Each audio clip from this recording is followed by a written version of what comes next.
What's up everyone? Welcome back into my YouTube channel. So pag-usapan natin kung paano nga ba mag-start ng negosyo kung estudyante ka pa lang.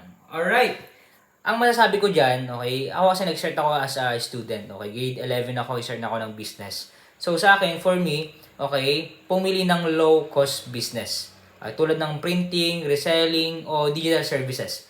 Isimulan mo doon sa skills mo. Okay, o kaya naman, ay kung ano yung kaya mong gawin, yun muna. At at the same time, okay, as my experience, gawin mo yung sinasabi ko na pre-sell, okay? So, hindi mo kailangan ng puhunan kasi estudyante ka pa lang hindi ka pa naman nakagraduate, wala ka pa namang puhunan, okay? Hindi ka pa nagtatrabaho sa ibang mga corporation, whatever. So, all you need is you need to start on what you have, okay? So, you need the knowledge of pre-sell, okay? Maging skill mo 'yan, okay? I-goal mo 'yan para time will come, okay? Kahit wala kang puhunan ay makapag-start over and over and over again ka. If you want to buy this book, click the Facebook page of in the description, Facebook page of in description, okay, click nyo lang po. Okay, God bless to your journey, okay, as student, so pares mo kung nag-start ng business, kung sakali man, okay. So, salamat po sa inyong suporta and God bless.